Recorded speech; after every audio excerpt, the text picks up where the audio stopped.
Cette vidéo est en partenariat avec Betclic, le site de paris en ligne. Plus d'informations en fin de vidéo.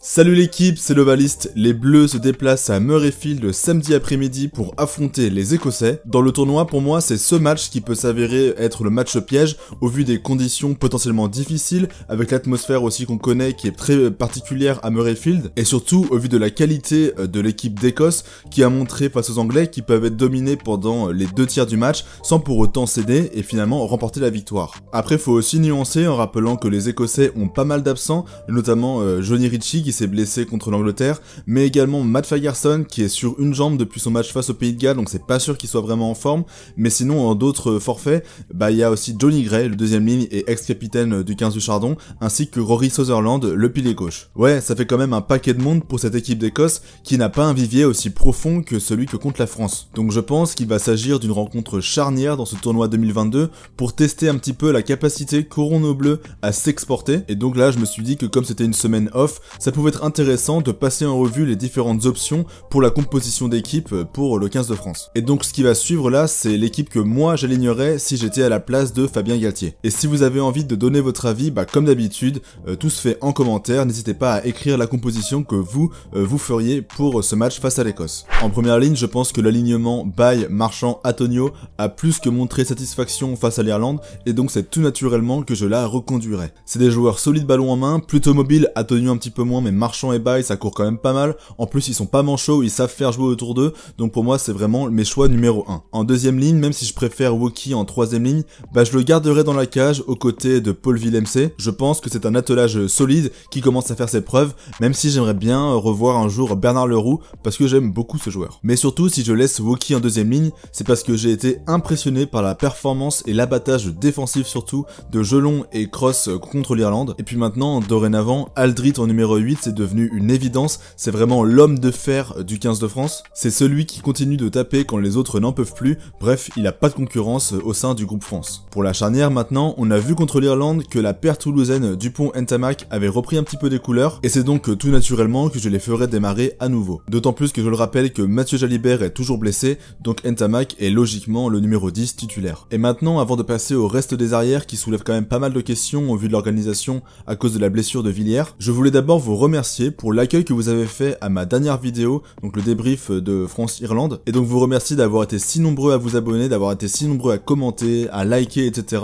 parce que ça fait grave plaisir de voir que vous réagissez à mes vidéos, et donc voilà, j'ai rien d'autre à dire que merci.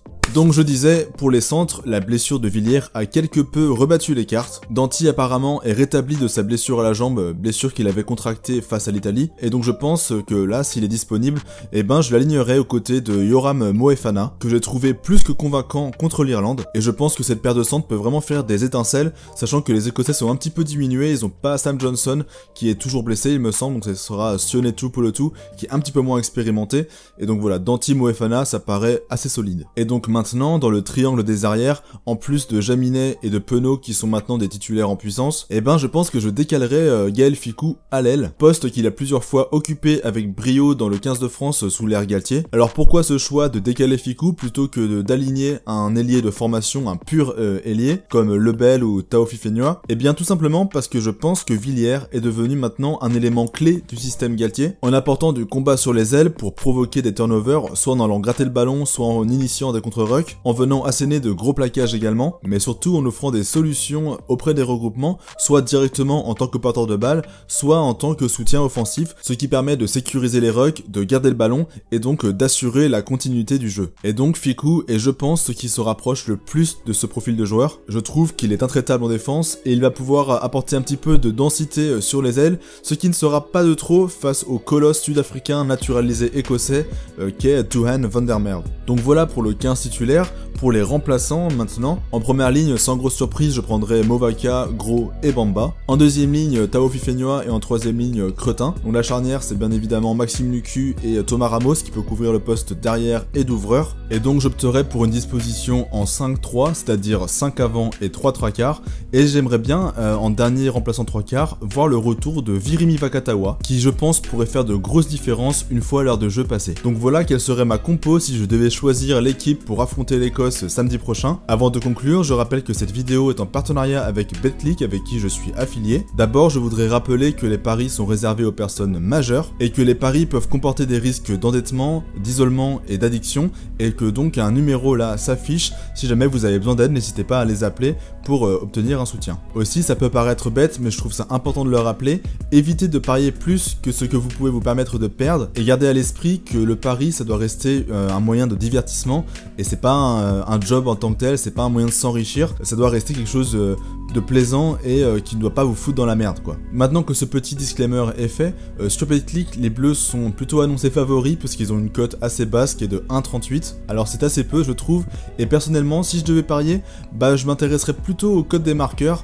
notamment à Dupont qui a montré qu'il avait de nouveau endossé le rôle de ministre de l'Intérieur face à l'Irlande, mais surtout, au vu de ses dernières performances, je miserais une petite pièce peut-être sur Penaud, qui a montré qu'il était capable d'éliminer pas mal de défenseurs dans le couloir des 5 mètres, et je pense que ça peut être un bon finisseur dans le match face à l'Écosse. Et donc, dans ce déplacement à Murrayfield, ne pas oublier non plus l'ailier Darcy Graham, qui a déjà marqué 2 fois en 2 matchs, et qui s'avère être la pépite montante de l'Écosse, donc gardez un œil sur lui, parce que je pense qu'il peut marquer. Et enfin, un dernier marqueur à suivre, c'est sur le match Angleterre-Pays de Galles, et ce serait du coup Marcus Smith, l'ouvreur anglais, qui lui aussi a marqué 2 essais en 2 matchs et qui je pense pourra retrouver le chemin de l'en-but face aux Gallois. Donc dites-moi en commentaire ce que vous en pensez. Si vous voulez vous inscrire et donc soutenir la chaîne par la même occasion, sachez que j'ai un code et un lien affilié, il y a tout qui est inscrit dans la description, n'hésitez pas à aller checker ça. Et donc en vous inscrivant avec mon lien et mon code, vous pourrez bénéficier d'une offre de bienvenue qui en fait rembourse votre premier pari s'il est perdant, et ce jusqu'à 100 € en free bet.